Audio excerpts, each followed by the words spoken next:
Iran Iraq border पर हमला जो अमेरिका ने किया है, इस हमले में 2 ईरानियों की शहादत हो चुकी है और कई घायल हैं। इसके बाद ईरान ने कुवैत, बहरीन और जॉर्डन तीनों में अमेरिका के बेसिस को निशाना बनाकर तबाही मचाई है। कुवैत में अली अल शालेम जो एयरबेस है, उसकी तस्वीर आपके सामने है। धुआं निकल रहा है, यानी ईरान की मिसाइलें हिट करी हैं। हुतीज जो कहते हैं वो करते हैं, ईरान से 2 कदम आगे रहते हैं। हुतीज ने धमकी दी थी कि आज से स्ट्रेट हॉर्मुज़ की तरह अब लाल सागर का रास्ता भी अरब के लिए, सऊदी अरब के लिए बंद है, जिसके बाद सऊदी अरब के जहाज़ों को धमकाया गया, मोड़ा भी गया। लेकिन 2 टैंकरों को जब आज रात, बीती रात हुतीज ने रोकने की कोशिश की तो वो नहीं माने, और उसके बाद हूथी ने सऊदी अरब के 2 जहाज़ों पर हमला कर दिया। दोनों टैंकर पूरी तरह से जलकर डूब गए हैं। वीडियो आपके सामने है।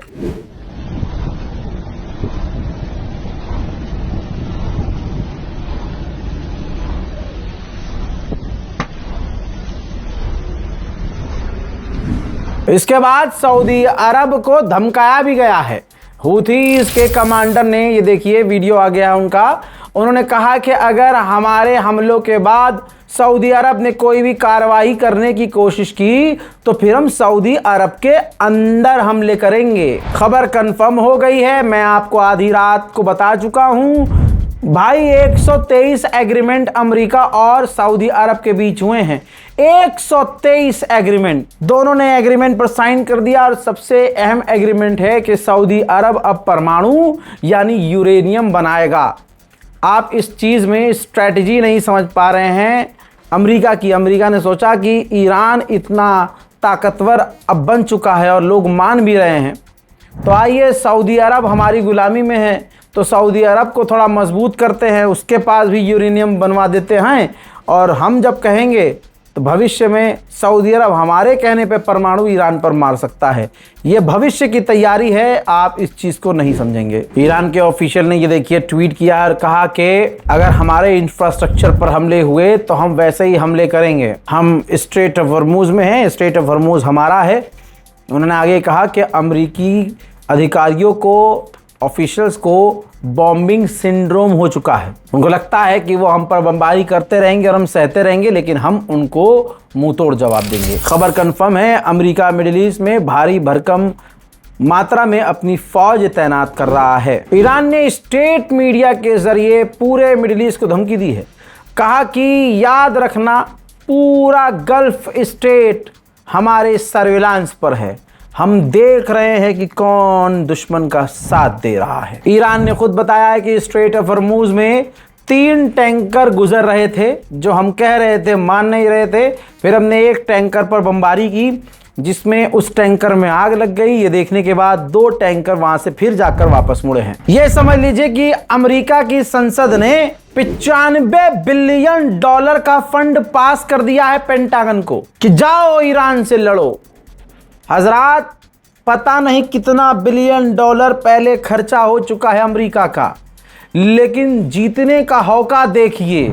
नाम का गेम है कि नाम बाकी रहे अमेरिकियों का, तो भाई अंधा पैसा खर्च किया जा रहा है कि भैया पेंटागन ये लो पैसा, अमेरिकियों के टैक्स पेयर का पैसा, लड़ो ईरान से। एक बिल और पास हुआ है अमेरिका के संसद में कि अब $1 ट्रिलियन खर्च किया जाएगा। भाई $1 ट्रिलियन, और अमेरिका और इस्राइल मिलकर साथ काम करेंगे अपने डिफेंस में। साउथर्न लेबनान से कुछ इलाकों से इस्राइल पीछे हटा है, जिसके बाद लेबनान की तस्वीर देखिए। लेबनान के प्रधानमंत्री, लेबनान के ऑफिशियल, डिफेंस मिनिस्टर, विदेश मंत्री उस जगह पहुंचे हैं जहां इजराइल की फौज कल तक थी, और वहां उन्होंने जाकर लेबनान का झंडा लगाया है। लेबनान के आर्मी ऑफिशियल्स ने सेंटकॉम, जो अमेरिका की मिडिल ईस्ट के कमांडर्स हैं, बटालियन हैं, उनसे मुलाकात की है। लेबनान के राष्ट्रपति ने कहा है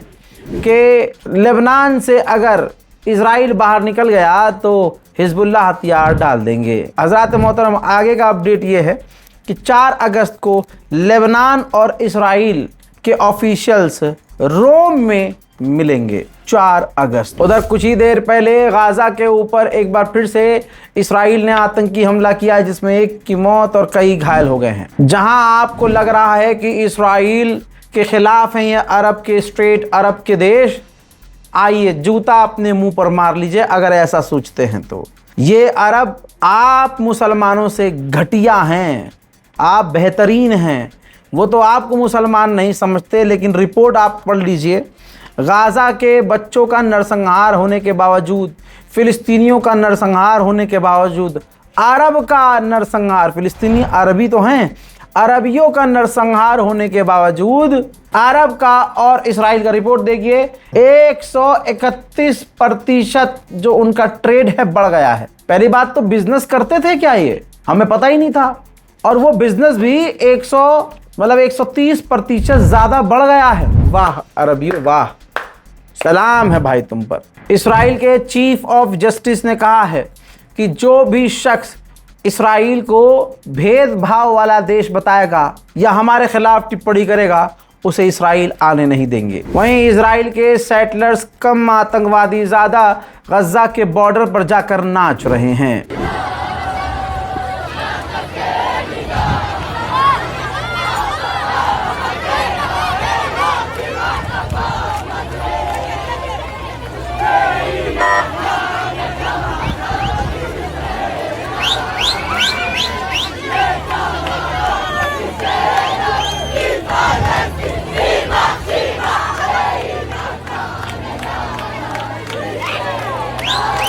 इजराइल के ऑफिशियल ने कहा है कि तुर्की की समुद्री फौज से कभी भी क्लैश हो सकता है। समुद्र में सामना तुर्की से हो सकता है और कभी भी हमला हो सकता है। हालात खराब है। अमेरिका से इस्राइल एंटी सबमरीन जहाज खरीदने की तैयारी कर रहा है ताकि समुद्र में तुर्की पर और तुर्की की हरकत पर नजर रखी जा सके। मोहतरम हजरात, ये है Iran middle east war update फिलहाल के इस रिपोर्ट में इतना ही। इस रिपोर्ट को शेयर कीजिए, चैनल को सब्सक्राइब कीजिए।